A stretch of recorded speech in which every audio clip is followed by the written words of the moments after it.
આજની ધર્મકથા. પ્રણામ. પંડિત વીર વિજયજી મહારાજ છેલ્લા મહિના દોઢ મહિનાથી આપણા જીવનની અંદરમાં વણાઈ ગયેલું એક નામ,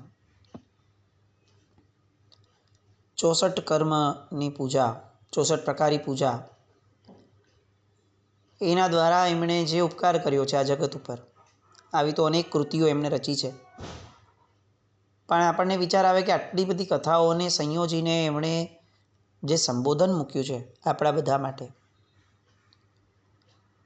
એ સંબોધન ન મૂક્યું હોત તો જે જીવોને ખરેખર કર્મનું સ્વરૂપ સમજવું છે એમને આટલી ગંભીરતાથી આ કર્મોનું સ્વરૂપ કઈ રીતે સમજાત. એમનો ઉપકાર છે. અલબત્ત વાત તો અલગ છે કે આપણે બધા એટલા બધા અલિપ્ત થઈ ગયા છીએ કે આપણી માટે આ બધાની કોઈ કિંમત જ નથી.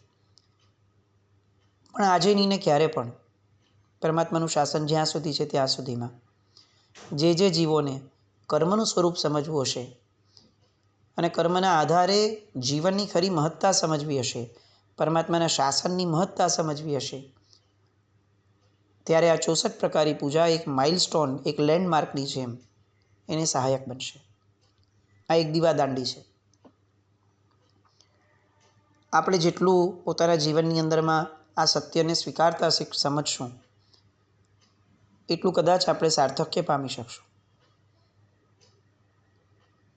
આયુષ્ય કર્મને લગતી કથાઓ કે જેની અંદરમાં મોહનીય કર્મની કેટલીક પ્રકૃતિઓને એનલાર્જ કરી અને એવું સમજાવવામાં આવે છે કે આખું ને આખું ભવાંતર એ આપણા મનુષ્યપણાના મોહનીય કર્મના ક્ષયોપશમ ઉપર આધારિત છે.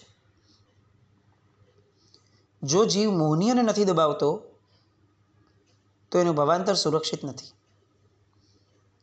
એટલે ધર્મ કરવા દ્વારા, ધર્મ સેવવા દ્વારા જીવે કરવાનું શું છે તો કે એના મોહનીય કર્મને સમજવાનું છે અને એને દબાવવાનું છે.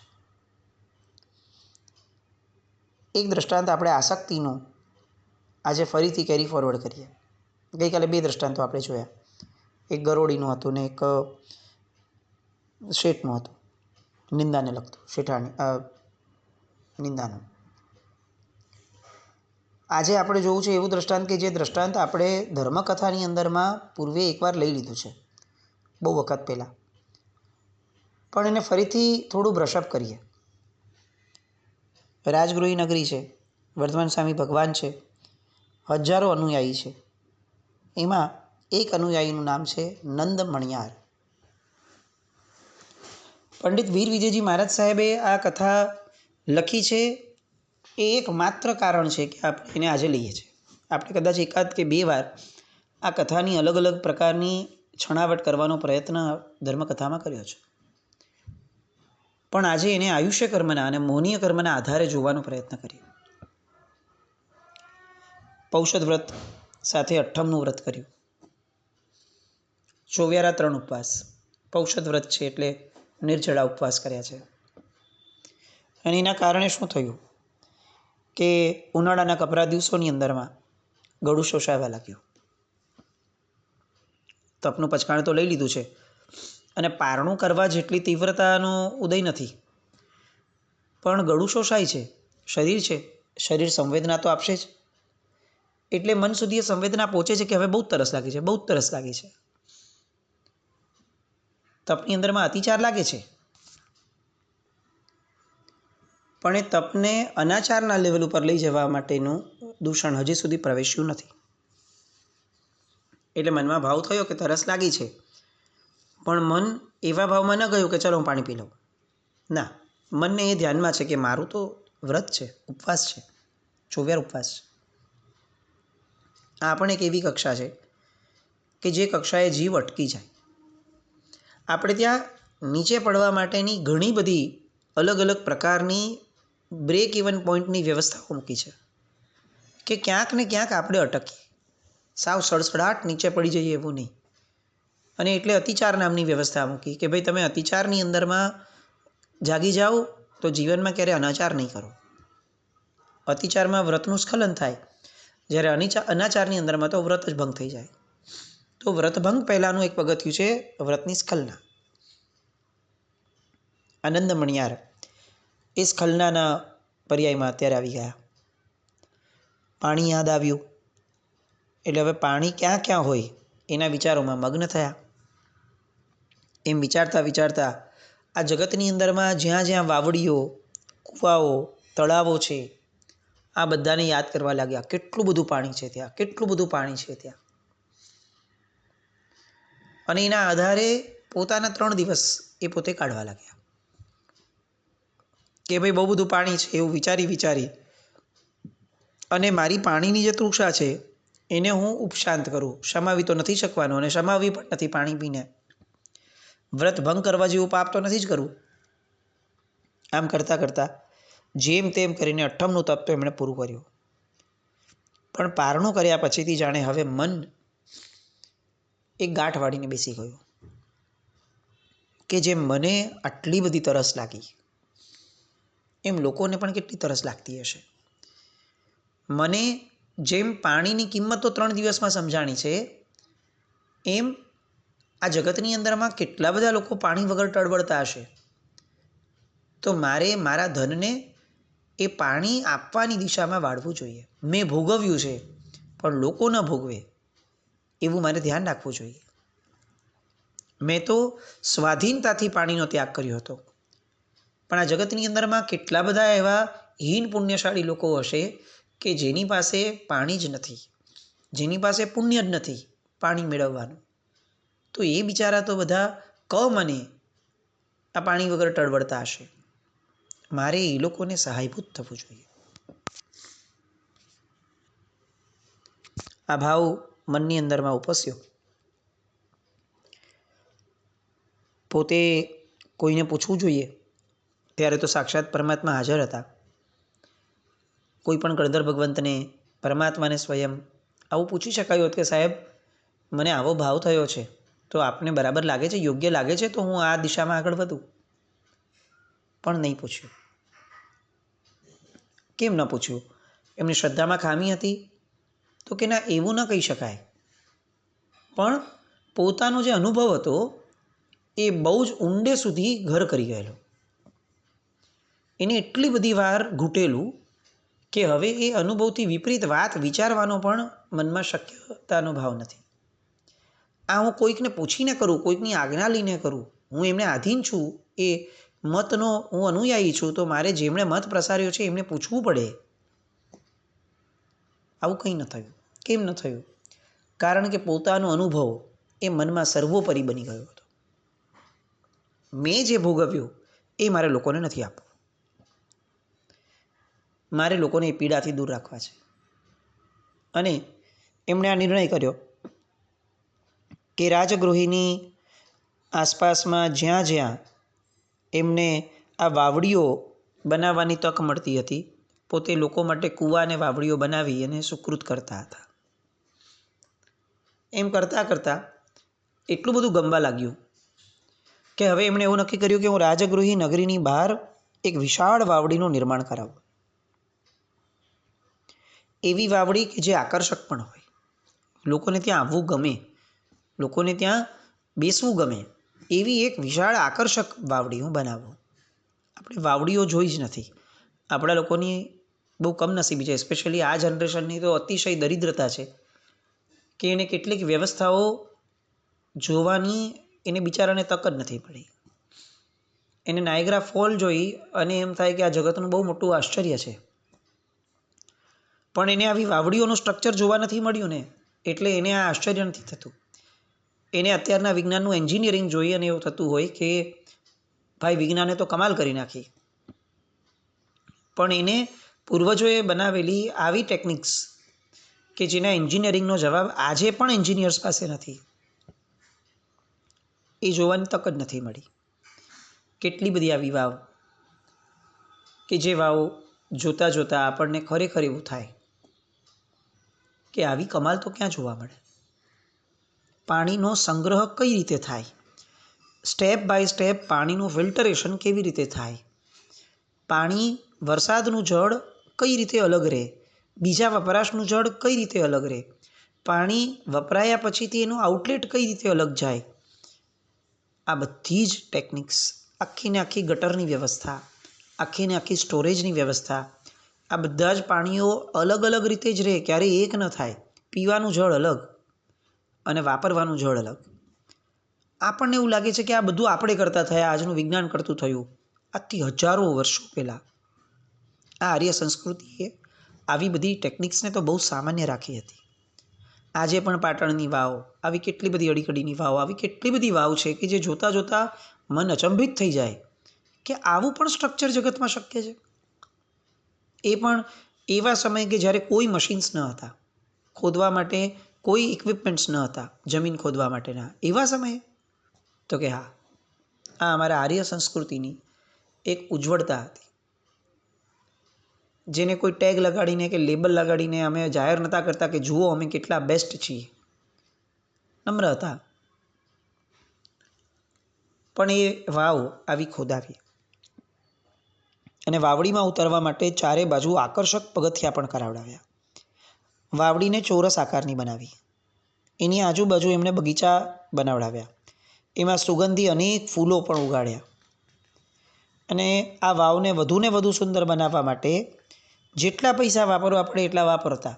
કેમ? કારણ કે મનમાં ઓલો ઘૂંટાયેલો ભાવ હતો કે આવી વાવડીઓ એ જગતને હિતકારી છે. હવે શું? તો કે આ વાવને નામ આપવામાં આવ્યું નંદ વાપિકા. લોકો એને નંદ શેઠની વાવડીના નામે ઓળખવા લાગ્યા. પછીથી તો શું વાત પ્રસરતી ગઈ અને આ વાવડીને જોવા માટે દૂર દૂરથી લોકો આવવા લાગ્યા. અને આવ્યા પછીથી નંદની પ્રશંસા અતિશય લોકો કરવા લાગ્યા. વાવડી હોય તો આવી હોય, શું જબરદસ્ત ઉદારતા છે, શું ધનનો વ્યય કર્યો છે, લોકો માટે કેટલી ઉપયોગિતા સાબિત થઈ છે, કેટલું આકર્ષક છે, ચિત્તને કેટલી શાંતિ આપે છે, કેટલું નયનરમ્ય છે. આવું તો અનેક શબ્દોનું ઘરેણું એ નંદને પહેરાવતા ગયા. અને સુકૃત કર્યા પછીથી ક્યારેય પોતાની પ્રશંસામાં ધ્યાન ન આપવું જોઈએ. આ જે ગુણ છે, આ જે કાળજી છે, એ નંદ ચૂકી ગયા. આપણે પણ આ વસ્તુ વિચારવા જેવી છે. કોઈ પણ સુકૃત કર્યું, લોકો તો અનુમોદના કરશે, એ એમનો ધર્મ છે. એમાં આપણે એમને કંઈ રોકી ન શકાય કે ભાઈ હું ગમે તેટલું સારું કામ કરું, કોઈએ કંઈ બોલવું જ નહીં. આવું ન થાય. એ ધ્યાન તો આપણે રાખવાનું છે. ખાધું છે આપણે તો પચાવવાની જવાબદારી આપણી છે. આપણે લોકોમાં જાહેર ન કરી શકીએ કે ભાઈ જુઓ મેં ગમે તેટલું ખાધું છે, તમારે લોકોએ કંઈ પણ આમાં આ વસ્તુ કરવી નહીં. ભાઈ તારે જ તારી પાચન શક્તિને સારી કરવી પડશે. એમાં લોકો કંઈ ન કરી શકે. અને જો પાચન શક્તિ સારી ન કરી તો શું થશે? તો સુકૃત પચશે નહીં. અને પચેલું સુકૃત જે શુભ ફળ આપી શકે એ શુભ ફળો પ્રાપ્ત નહીં થાય, એના કરતાં વિપરીત અશુભ ફળો પ્રાપ્ત થશે. જે સુકૃતના કારણે અંતરાયો તૂટવા જોઈતા હતા, એની જગ્યાએ એ જ સુકૃતની લોકો દ્વારા થતી અનુમોદના, પ્રશંસા એને મનમાં સંગ્રહિત કરવાથી કેટલાક નવા અંતરાયો બંધાવાના શરૂ થશે. તમે જે વસ્તુને પચાવી ન શકો, કુદરત ભવાંતરમાં તમને એ વસ્તુથી વંચિત રાખે. આપણે સુકૃત ન પચાવી શક્યા તો કુદરત એવો ભવ આપશે કે જ્યાં સુકૃતો જ નથી. આપણે ધન ન પચાવી શક્યા, કુદરત એવી જગ્યાએ જન્મ આપશે કે જે ધન જ નહીં હોય. આપણે આપણા સારા કંઠનો ઉન્માદ પચાવી ન શક્યા, ઈશ્વર દુસ્વર નામકર્મનો ઉદય આપશે, કર્કશ અવાજ આપશે. આપણે સારી વાતો કરી શકીએ છીએ એવી વાચાળતાને પચાવી ન શક્યા, ઈશ્વર વાત કરવાની ક્ષમતા જ ન હોય એવી મતિ આપશે. આ બધી જ વસ્તુઓ બહુ જ સમજવા જેવી છે. મળેલી વસ્તુઓનું પાચન જો આપણે નહીં કરી શકીએ તો ભવાંતરમાં એ વસ્તુઓ પ્રાપ્ત કરવી અશક્ય થઈ જશે. અને આ જ પાચન એટલે મોહનીય કર્મનો ક્ષયોપશમ. અને એટલે જ જે સૌથી પહેલાં કહેવાયું હતું એ કે આ મનુષ્યપણાની અંદરમાં જો ખરેખર કંઈક કરવા જેવું છે તો એ મોહનીય કર્મના ક્ષયોપશમનું કાર્ય કરવા જેવું છે. સુકૃતો તો થશે, કદાચ તિર્યંજ ગતિમાં પણ થશે, પણ સુકૃતોનું પાચન કરવા માટેની પાત્રતા તિર્યંજ ગતિમાં ઊભી કરવી બહુ ડિફિકલ્ટ છે. એ પાત્રતા એ તો મનુષ્ય બહુ માનતા છે. આ નંદ એ પાત્રતા ન જાળવી શક્યા. શું થયું? તો કે હવે એ પ્રશંસાના આધારે એ પોતાના જીવનને ચલાવવા લાગ્યા. લોકો હજી ને હજી વધુ પ્રશંસા કરે એટલા માટે એ વધુને વધુ સમય એ ત્યાં વાવડીની અંદરમાં વિતાવવા લાગ્યા. વધુને વધુ ધન ત્યાં આપતા ગયા. દિવસો જતા થયા, ભગવાનનો ધર્મ પણ ભૂલી ગયા અને મોટા ભાગનો સમય એની દેખરેખની પાછળ પોતે જ ખર્ચવા લાગ્યા. એવું થયું કે કેટલાક લોકો જોઈને જશે, બહારથી આવતા લોકો, તો એને ક્યાં ખબર છે કે નંદ શેઠ ક્યારે છે? તો શું કર્યું? તો કે નંદ શેઠે શું કર્યું? તો કે એ વાવડીની બાજુમાં પોતાનું એક મકાન નવું બનાવી લીધું અને પોતે ત્યાં રહેવા લાગ્યા. કેમ? તો કે વધુને વધુ સમય વાવડીમાં આપી શકાય, લોકો મને મળી શકે, લોકો મારા મોઢે મારી સ્તવનાઓ કરી શકે. આ હદ સુધી નંદને આ વાવડીનું ઘેલછાનું ઘેલું એ લાગ્યું. કાળાંતરે આ નંદ મણિયાર એનું મૃત્યુ થયું. મનની અંદરમાં ઓલો જે પક્ષપાત, ઘૂંટાયેલો ભાવ, પાણીની ઘેલછા શરૂઆત ક્યાંથી થઈ? તો કે નિર્જળા અઠ્ઠમથી થઈ. અઠ્ઠમના કારણે થઈ? તો કે ના, અઠ્ઠમ તો ઉત્તમ શ્રેષ્ઠ આલંબન હતું, પણ એમાં જે પોતે એની આશાત ના કરી, એ આશાતનાનું, એ અતિચારનું પ્રાયશ્ચિત ન કર્યું. પ્રાયશ્ચિત ન કર્યું એટલે શું? મહાત્મા આગળ જઈને ન કર્યું એટલું જ? તો કે ના, આ ખોટું હતું એવો ખટકો ઊભો ન કર્યો, એની ગરહા ન કરી. ઉલટું એ જ માર્ગમાં આગળ વધવા લાગ્યા અને વધતા વધતા વધતા એને જ સર્વસ્વ ગણવા લાગ્યા. જે દોષ એ સામાન્ય રીતે દૂર થઈ શકે એમ હતો, એ દોષ હવે દૂષણ બની ગયો. આપણા જીવનની અંદરમાં આવું ન થાય એવું આપણે જોતા જ રહેતા હશું. એટલો પ્રેમ તો આપણે આપણને કરીએ જ છીએ એવું આપણે સમજીને ચાલે છે. મરીને શું થયા? તો કે દેડકો. કેમ? તો કે પ્રકૃતિ તો જીવને બહુ જ પ્રેમ કરે છે. જીવ જે ઈચ્છે એને આપે જ. જીવે પાણી બહુ ગમાડ્યું તો પ્રકૃતિએ તથાસ્તુ કીધું કે સારું બકા, તને પાણી ગમે છે તો લે, તને એવો ભવ આપું કે જેમાં તું પાણીમાં રહી શકે.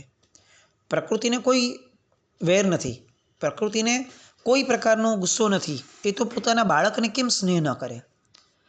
હવે એ નિર્ણય તો બાળકે કરવાનું છે કે જ્યારે કોઈ આપવા જ બેઠું છે ત્યારે મારે શું માંગવું જોઈએ ને શું ન માંગવું જોઈએ, શેના પ્રત્યે મારે રુચિ ઊભી કરવી જોઈએ ને શેના પ્રત્યે ન કરવી જોઈએ.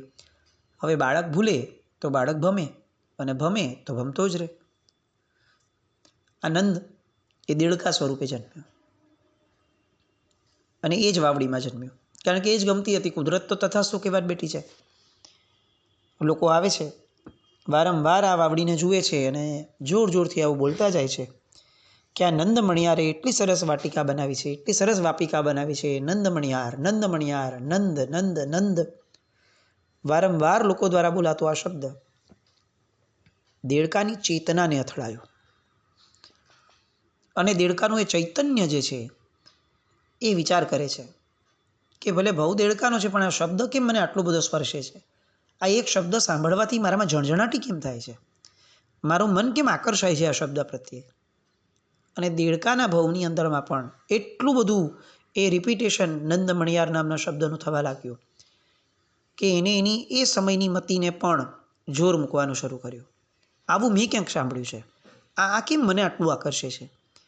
અને એમ કરતાં કરતાં કરતાં દેડકાનો ભવ સીમિત મતિ જ્ઞાન હોવા છતાં એને જાતિ સ્મરણ જ્ઞાન થયું. કેમ આવું થયું? બાળકનું પાડેલું નામ એ કેમ મહત્ત્વનું હોય છે? સાવ ચિત્ર વિચિત્ર નામો પાડવાવાળા આપણે એ સમજતા નથી કે ભવાંતરની અંદરમાં આ જ નામ ક્યાંક ને ક્યાંક જાતિ સ્મરણ જ્ઞાનનું એક નિમિત્ત પણ બની શકશે. નામો એવા પાડવા કે જે વારંવાર લોકોના મોઢે ચડે, જે લોકોના મોઢે ગવાય, સારા માણસોના મુખની અંદરમાં વસે એવું નામ બોલશું તો ભવાંતરમાં સારા માણસોના મુખેથી એ શબ્દ વારંવાર આવશે અને આપણને કદાચ જાતિ સ્મરણ જ્ઞાન થઈ શકશે. કારણ કે આખા જીવનની અંદરમાં આપણી શ્રોતેન્દ્રિયે સૌથી વધુ જો કોઈ વસ્તુ સાંભળી છે તો એ છે આપણું નામ. અને એ પણ પૂર્ણ આસક્તિ દ્વારા આપણને સૌથી પોતીકું અગર કંઈ લાગ્યું છે તો એ છે આપણું નામ. કારણ કે આપણે દેહને જ પોતાનું સેલ્ફ ગણી છે. હવે દેહનું એક નામ તો હોય જ. તો એ નામને આપણે એક્સ્ટ્રીમ પોતીકું ગણ્યું છે અને એનું વારંવાર સાંભળવું એના કારણે શું થાય તો કે એક મતિ જ્ઞાન એક પર્યાય ઊભો કરે છે જે છેક ભવાંતર સુધી પણ આવી શકે અને ભવાંતરમાં એવા સારા શબ્દો બોલાય કે જેના કારણે શુભ જ્ઞાનના આધારે એક જાતિ સ્મરણ જ્ઞાન થઈ શકે. તો જો નામ સારું પાડ્યું હશે તો આ શક્યતા રહેશે. ચિંટુ પિન્ટુ જેવા નામો કોણ બોલવાનું ભવાંતરમાં? આ પણ એક વિચાર કરવા યોગ્ય છે. હવે દીડકાના ભવની અંદરમાં આનંદ મણિયારને જાતિ સ્મરણ જ્ઞાન થયું પછી એને શું કર્યું? એના આયુષ્ય કર્મએ એની ગતિ બગાડી હતી, પણ એના મોહનીય કર્મના ક્ષયોપશમે હવે એ ગતિમાં પણ મતિને સુધારી. એટલે આપણને ખ્યાલ આવે કે 8 કર્મમાં રાજા કેમ મોહનીય કર્મ છે. એનું કારણ આ કે તમે કોઈ પણ કર્મના ઉદયમાં હોવ, જો તમે મોહનીયનો ક્ષયોપશમ કરો છો તો તમારું આયુષ્ય ક્યાંનું પણ છે, તમારું ગોત્ર ક્યાંયનું પણ છે, તમે જ્ઞાનાવરણીના ક્ષયોપશમમાં ગમે તેવા છો, તમે સડસડાટ આગળ વધી જશો જો મોહનીયનો ક્ષયોપશમ છે તો. આ વાતને થોડી હજી એક્સટેન્ડ કરશું આવતીકાલે શરૂઆતમાં, પણ આટલું વિચારીએ કે આ ભવની અંદરમાં મોહનીયના ક્ષયોપશમને ગમે તેમ કરીને આપણે ધ્યાન આપી અને આગળ વધારવું છે. મોહનીયની ચુંગલમાંથી થોડીક તો નાનકડી પણ કાણું પાડી અને થોડું બહાર નીકળી શકીએ છીએ એવી મતિ તો ઊભી કરવી છે. બસ આવું કંઈક આપણામાં થાય એવી શુભ મંગલ કામના સાથે જીના આજ્ઞા કંઈ પણ બોલાય તો મિચ્છામિ દુક્કડમ. જૈનમ જયતિ શાસનમ.